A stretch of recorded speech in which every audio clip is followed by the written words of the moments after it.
Welcome to the Enabling Buying Podcast. I'm your host, Paul Kirch, and I'm grateful you're here. Enabling Buying is brought to you by Collavia.com, your all-in-one sales enablement platform. Enabling Buying. Buyers have emotional needs, yet so many messages are focused on features and benefits. They're selling to the logic, but they're not speaking to the buyer's real needs. We started this show to help anyone selling find a better way to drive impact in this busy marketplace where we're facing more competition and noise than ever before. Let's help our clients learn to trust us, see us as a resource, and believe we're a solution to their needs, not just another supplier. I want to thank you for being here. It's time to enable buying in a world of selling. So our guest today is Carlos Adell, and Carlos Adell is the founder of Iconic Business Hub, where he helps service-based businesses build and run the back-end infrastructure behind their growth. Originally graduated as an engineer in Spain, Carlos spent a decade in the corporate world before transitioning into business coaching, and over the last 6 years focused on designing the CRMs, automation funnels, and AI systems that quietly do the heavy lifting in successful businesses. He works with entrepreneurs across US, Europe, and beyond, and is currently based in Eastern Europe with his wife and baby daughter. I love that Carlos sees AI as a tool, but he also knows the importance of the human connection involved in enabling buying. Join me in welcoming Carlos Adell to the Enabling Buying Podcast. Carlos, welcome to the Enabling Buying Podcast. So great to see you. Great to see you, Paul. Thanks for having me. It's a pleasure. Absolutely. Look, we've had a really good conversation the other day, and there's a lot of things that are really happening, interestingly enough, in the AI space, which is an area where you've really taken your business. And what's I found fascinating is, the founder of Collavia. Collavia is the company that, I'm a board member. I'm an active user. We created this podcast to support Collavia. They have a philosophy of enabling buying in a world of selling. And the CEO, Charles Bernard, actually comes from an engineering background, which is interesting that you come from an engineering background, moved into sales, moved into coaching, and now you've kind of moved back away from coaching, and now you're really, I think you've kind of tapped into something really interesting.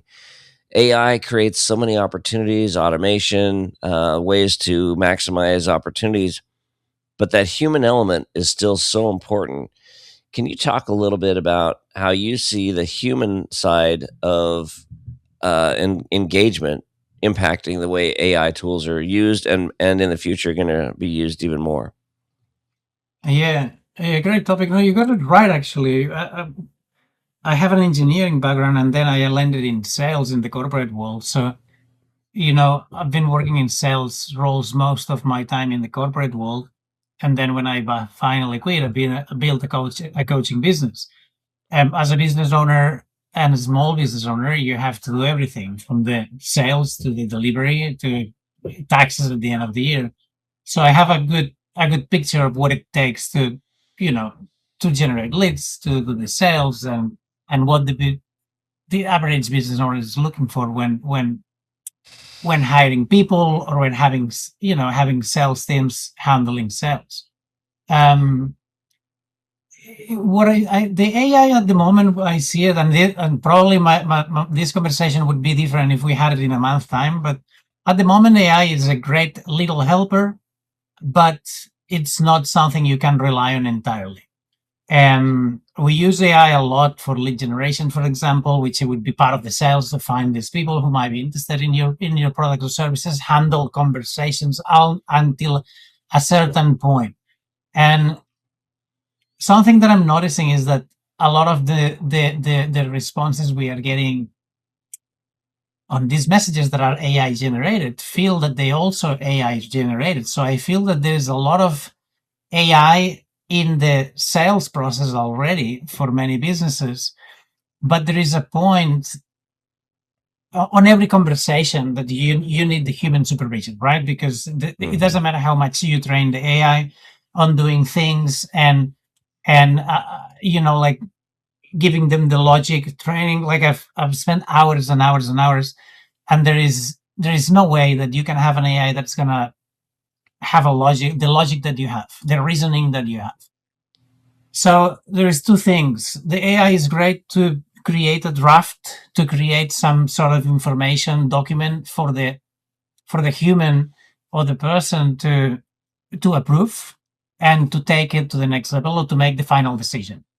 So at the moment, AI is helpful in the sales process. 100%, it can be very helpful. It can save a lot of time. It can allow the human to to become the sniper that finally decides if wants to take the shot or if wants to go that direction or the other.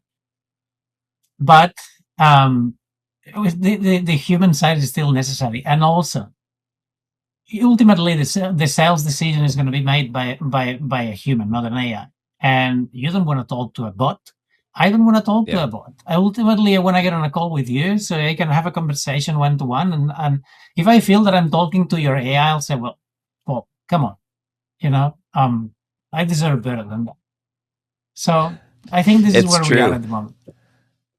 Yeah, I agree with you. I mean, everything you said is spot on. However, I think that, one thing that's a real challenge is there is a lot of noise in the marketplace, Mm, marketing messaging, sales messaging, and yeah, now a lot of companies using AI for automation. I think we're really starting to create this numbness among people. I know mhm, I face it. You go on LinkedIn, I talked a little bit about LinkedIn, but my inbox on LinkedIn, I have about 18,000 followers. I don't say that number to brag.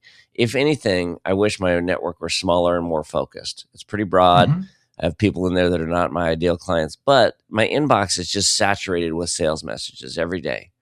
yeah, Impersonal messages. A lot of these are AI generated. I think yeah, where we're missing the mark as sellers is there are companies out there that are trying to circumvent the human process at the beginning, bring it in mhm. later, but that saturation of noise is causing people to start to tune out. Are you noticing any of that numbness, or are you noticing people starting to kind of really get overwhelmed with the messaging that's happening? Because it seems like it's ramping up at a monumental rate.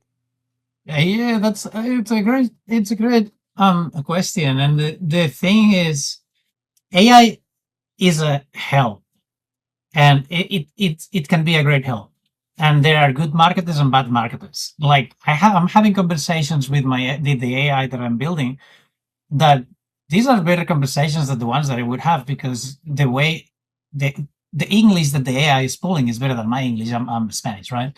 So I see some of these messages. I'm like, wow, and it's having really good conversation with some people, which I'm overseeing, and it's doing a really good job. But on the other hand, other people who believe that doing marketing is, like getting a shotgun and just spamming like 3,000 people a day, and some might respond, then they also have the little help. And AI is, now we have like bad marketers on steroids, but we can also have nice people focused on the relationships that can maybe have more relationships or open more conversations with a little bit of help. I think it's a powerful tool that at the end of the day, the what we get out of it, it's gonna depend on the quality of the things that we feed in, right? If you're a bad Yeah, marketer, you'll use it to send like a million spammy emails that go nowhere. What that creates is that when I yeah. reach out to you on LinkedIn, you'll be more suspicious of anyone that's sending in the messages, because you're receiving like hundreds of AI messages every day. It'll be more difficult for the people who do the right thing.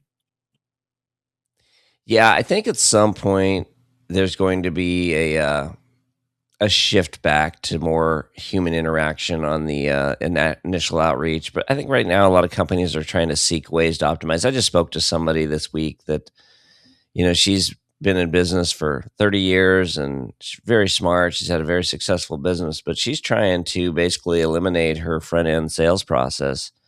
And she goes, "I'm trying to figure out how to do it with AI." And I'm like, "Ooh, it's an enviable goal, but I don't think we're there yet. I think we're creating No. this fatigue among buyers." And something you and I spoke about is there is lots of areas where I know you kind of started to shift more away from coaching, and it's really interesting that your expertise now is really on this back end optimization, and we're going to talk a little bit about that. But the guru economy, the inexperienced coaches out there, all of these webinars that people are stopping, webinars just aren't as effective as they once were.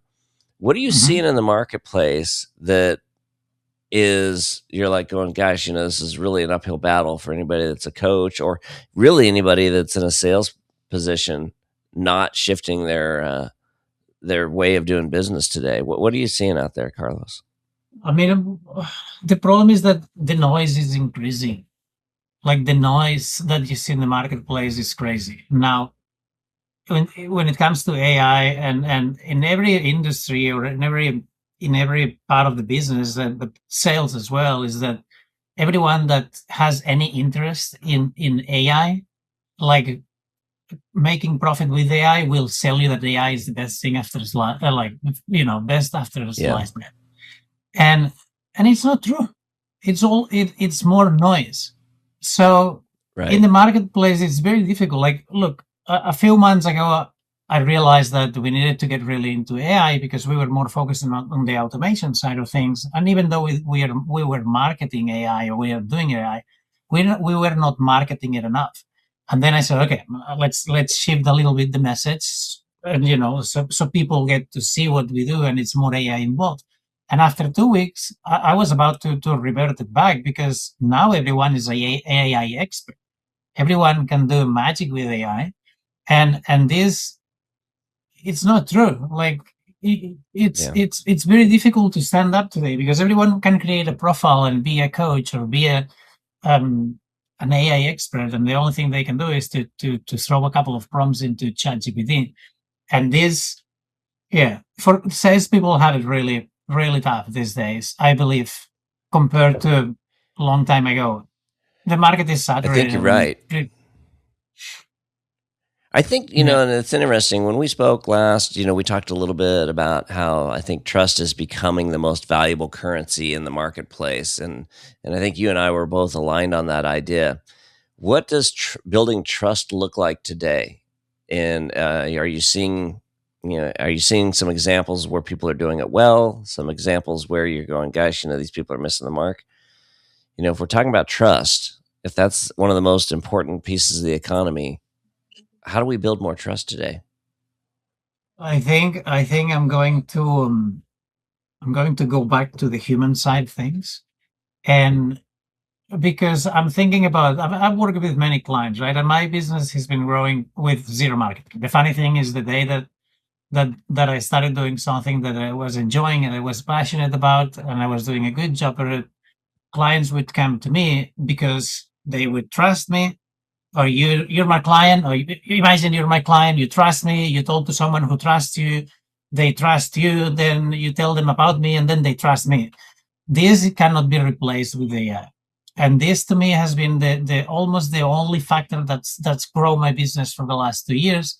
It's been because people trust each other and they believe what other people are doing. When you go online, it's difficult because there are many ways that you can create trust, right? With automatic systems and AI.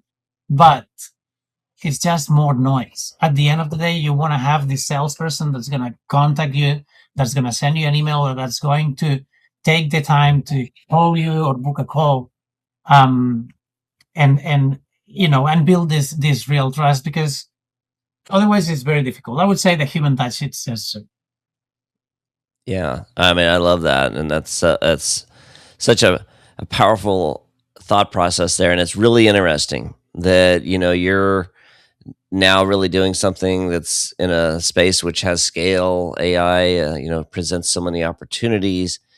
Your engineering background has really positioned you to thrive at this time. But you just said something very telling there. You're relying on building trust, referrals. I mean, everything you said kind of like speaks to the idea that, hey, I do a good job for this person. This person's going to tell someone else.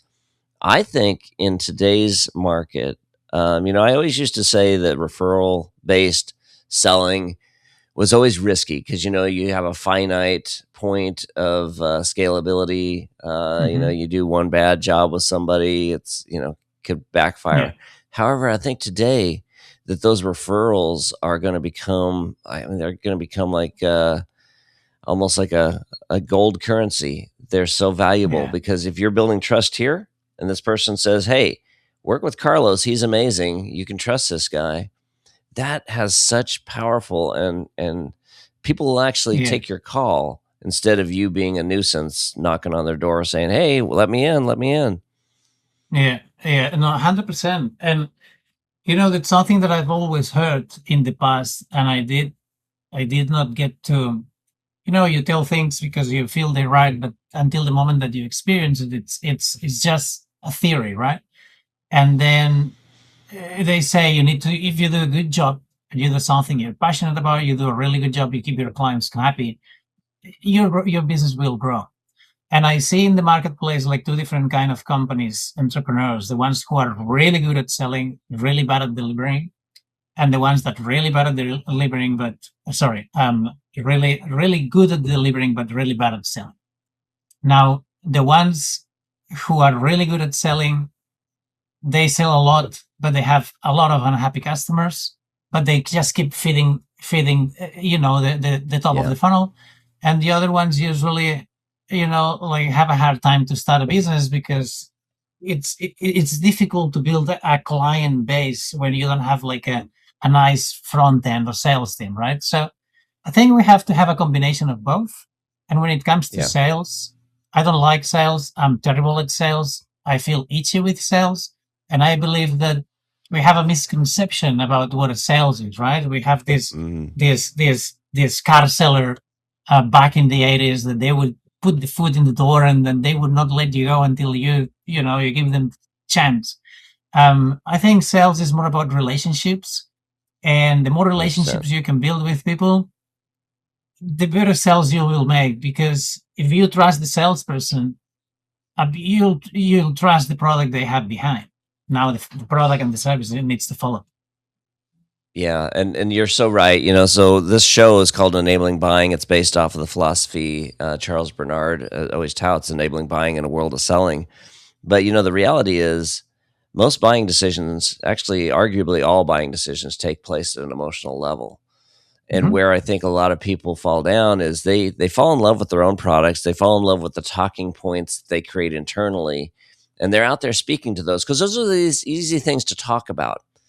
But they're not necessarily why someone's buying. And so that logical selling process disconnects with that emotional buyer. And what you just said, it comes down to relationships. And, if you have a relationship with somebody and they see you as a trusted resource, they see you as someone you can rely on. CRMs, slide decks, inboxes. Sales teams don't need more scattered tools. They need alignment. Collavia brings your sales playbook, AI coaching, training, and goals together in one platform for consultative B2B teams looking to close more deals with less confusion and greater consistency. Collavia, enabling buying in a world of selling. Visit Collavia.com. You have a lot better chance that they're going to at least hear your message and give you an opportunity to share why you can serve them. But we can't miss that point that they're not buying the logical things. They're not buying the features and benefits. Yeah, I mean, they need to know about those things. But they're buying, how do I keep the doors open? How do I pay my staff? How do we capitalize on this growth we have right now? Because we know that the good times don't always last. So they're worried about things that, as sellers, we often miss that mark. Where does AI fit into this? Because AI is not a tool designed for emotion. Like you said, it's the tool designed to support. But how do we capitalize upon that idea of selling to the emotional needs of a buyer?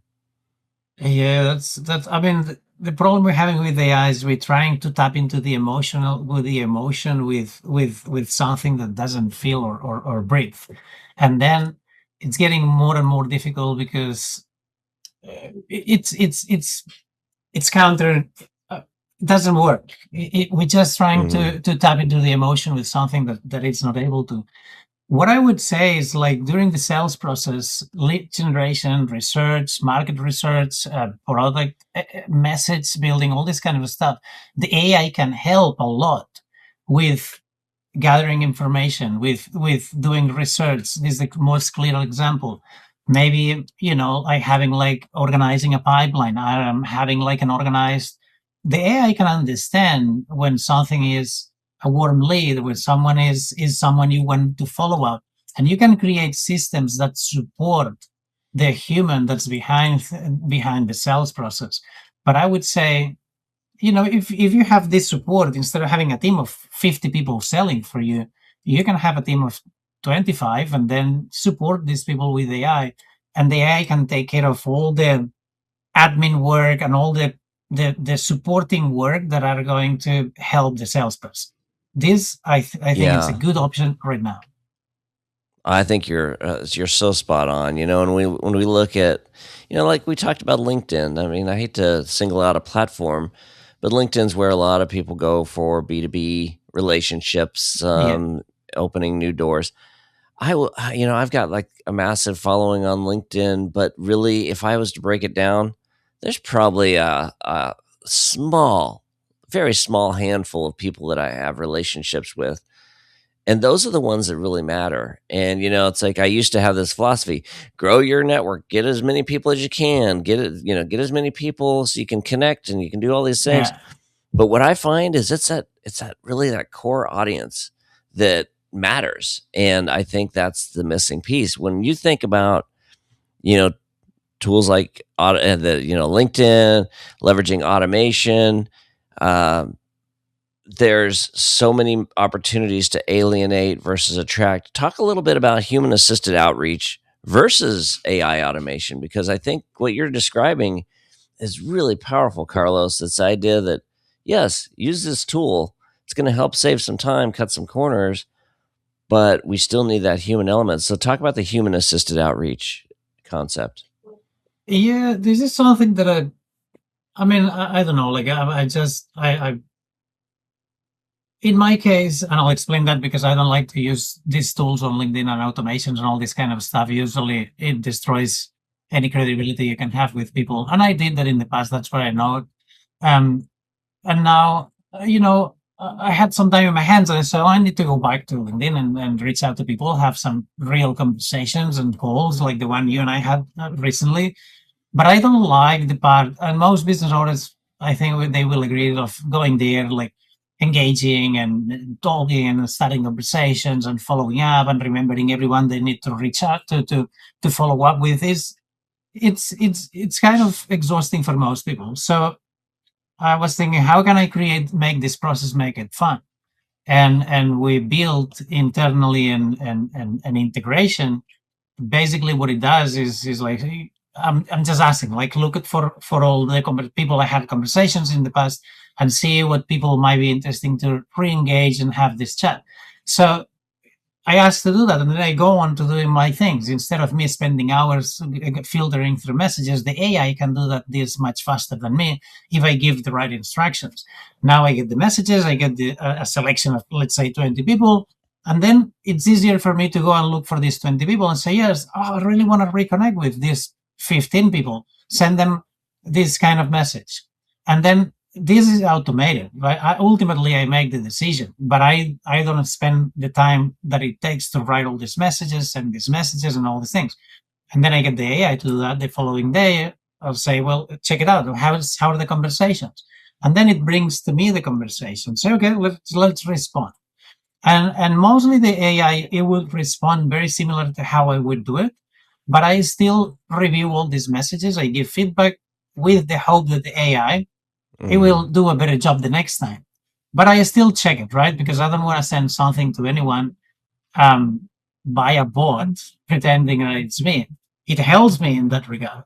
So I still spend my time every day, but instead of spending all day talking to 100 people, I spend like a couple of hours or 1 hour or the time that I have just directing my system. So No, I love that. And when we talked earlier about the oversaturation of messaging, I think it's arguable that people are tuning out traditional marketing more and more, and it's creating a challenge because marketing's supposed to support sales. I mean, and arguably in some organizations, it seems like marketing and sales almost butt heads. They should be supporting each other, but looking at the way people are leveraging outreach and messaging.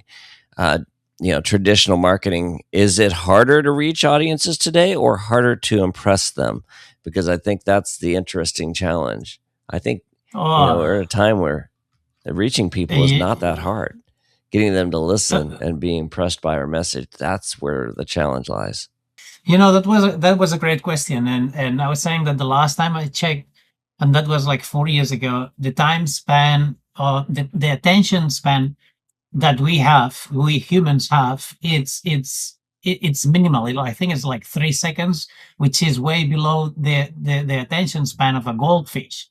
um, we are bombarded by messages, emails, notifications, social media. We don't pay attention to anything. Getting anyone's attention, it is one of the most expensive commodities that you can buy. This is how Facebook makes all the money they make, and how difficult it is to create an ad that's going to grab their attention of the potential buyer, right? So it is very, very difficult.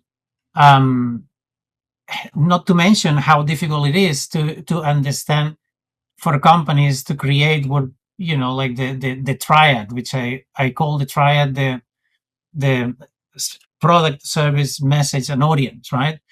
A lot of people have a hard time to understand who their real audience is, and when they understand who their real audience is, they need to create a message that connects their product with the audience. It is not easy, because I can talk to you in a language that you say, what's Carlos saying? You understand nothing. You walk out of the call, and you think that this guy speaks a different language, because I explained to you the services that I provide in a technical jargon that you don't understand. Even though my services would fit you, you walk away thinking that I don't know what he was talking about. So it is a fine equilibrium that it's hard to find, and when you finally get it, then you need to win the attention of people, because we all try to, somehow people try to reach the masses, right? And go for the quick results. We want results fast. We don't take the time to build these relationships, to understand our clients, to work with them, to spend time. We want things fast.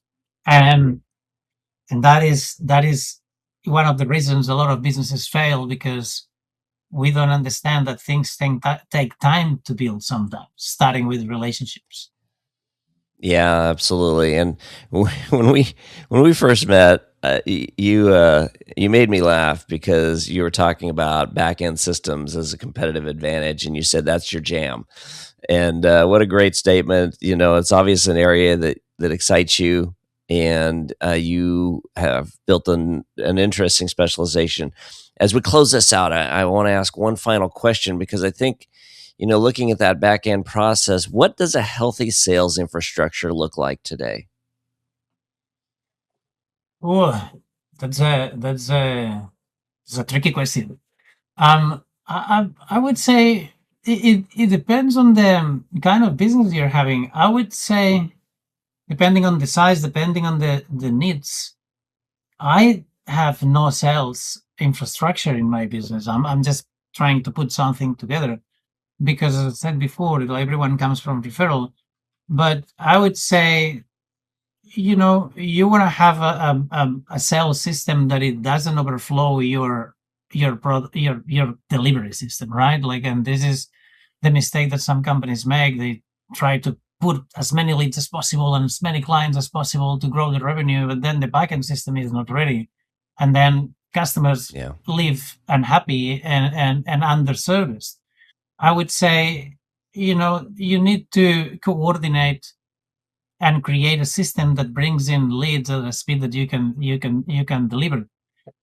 In the world that I'm familiar with today, which is a lot of online, and not so much of the brick and mortar businesses, I would say you want to have a presence, a solid presence online, and you need to understand where is your audience hanging out. If it's LinkedIn, or if it's Facebook, or if it's um, Instagram. In rare cases, will be everywhere. That's another mistake salespeople do. They want to be everywhere. No, you should go where your leads are, your Yeah. potential clients. Have this presence there, and then have people behind this social media image that can put in the human side, right? You want to have people that might be taking little calls, having conversations, and then the salespeople or the shooters who are the ones who can take on a call and close these leads when they're a qualified prospect. Yeah, I love it. Carlos, I could talk to you for hours, man. There's so much we could dive into here. We may just have to have another interview on this at some point, but I want to thank you for being on the Enabling Buying podcast. And you know what? Our listeners, I want to give them an opportunity to connect with you because the work you're doing is amazing. You understand the real challenge that's taking place. AI gives opportunities, but it really comes down to that. How do we build that human connection in our processes? How can people connect with you, Carlos? I would say LinkedIn is probably the easiest place, or through the website that we have. I don't know if I can share with you the website later on. People can Yeah, book I'll a put it in the call show there. notes. I think I have that information. I'll put your LinkedIn link in there as well. I want to thank you again, Carlos Adell, for being on the Enabling Buying podcast. Hope you have an amazing day.